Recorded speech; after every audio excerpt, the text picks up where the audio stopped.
So hi, I'm just with Rachel Moses. She's our marketing guru. So Rachel, do you want to just explain what you do with Pride Road? Yes, I'd love to. So I work on the strategic communications and marketing for the brand as a whole. So that really means working quite closely with Lisa, working out the right direction for things to go in. And it's based on, my past career of working probably 20 years or so in different sizes of organizations and different industries of marketing and communications. So if you had any tips to someone who wanted to set up a practice, what's the first thing they need to think about marketing wise? I'd say planning. The reality today, there's a great opportunity out there. You can manage your own marketing. A lot of it is down to what's available on social channels and digital channels. With that diversity of channels, there's also a sense of it maybe being a bit overwhelming, not knowing where to start. So for me, it's really important to plan. Go back to basics. You start off with your 5W questions: who you want to talk to, what you want to tell them, why, where, and when.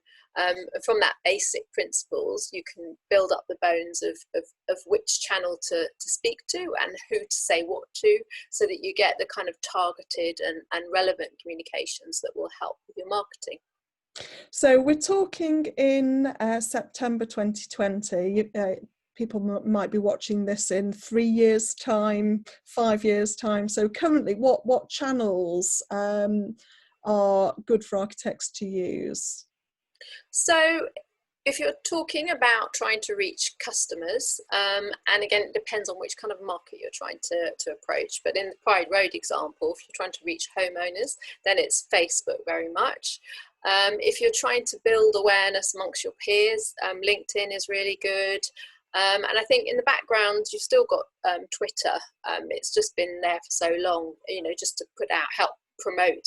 Say if you're doing marketing events like webinars, that's a really good channel to push out information on. I think there are obviously these are kind of like the more well-established channels. There are newer ones that come and go, and I think there's that. There's always room for growth and for change, and that should also, that kind of like flexibility should be built into what you're planning when you're actually working on your current marketing.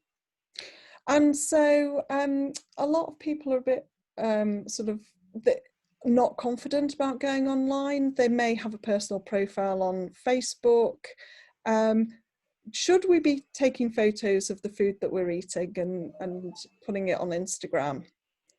Well, it just depends on what your brand values are. I think that's something really important to get straight from the beginning. I think if that is something you want to put forward and it works for your business, I mean, as an architect, I'm not sure that food really is a direct connection, unless of course you're doing like funky things with jelly. But there's some artists that were doing amazing buildings, but it's all about getting the structure right and the structural engineering of the jelly right. That might be something to do, but there's definitely something about showing what your life is like, what you have an authentic connection with. So I suppose photos about that are non-work related is always useful, because it builds up a personality and a character.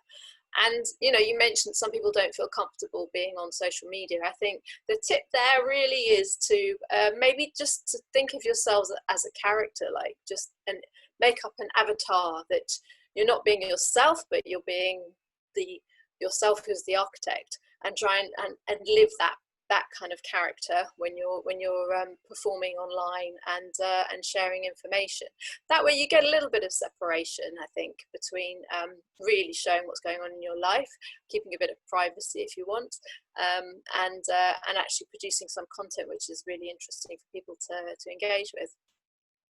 Because at the end of the day, people buy people. So if you sort of end up putting a lot of faceless content out, then you're selling a different service, aren't you?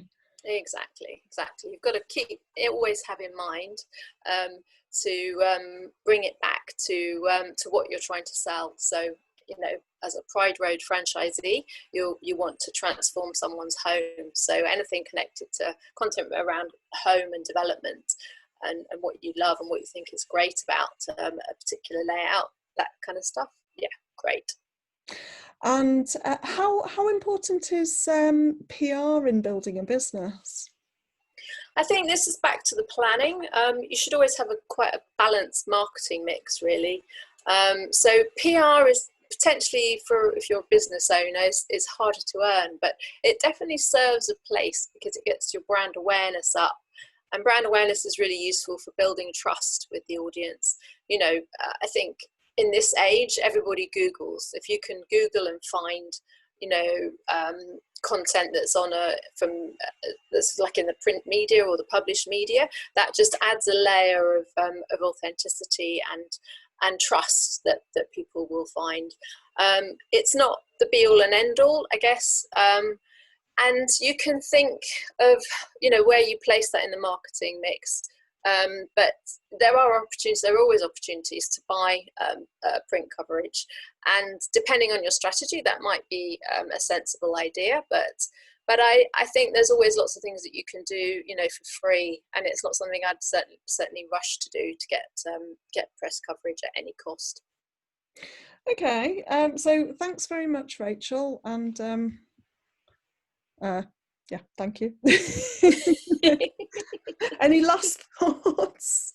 I think, you know, be authentic, be yourself, show yourself, work out what you're happy to share, because it's all about building a resonant message. You really want that to kind of like echo through everything that you do, from what you write to the images or the videos or the content that you put out. If you can make it resonate with your audience, it's a great way to build connections with clients, but also, you know, connections with people that can help your business to grow and develop too.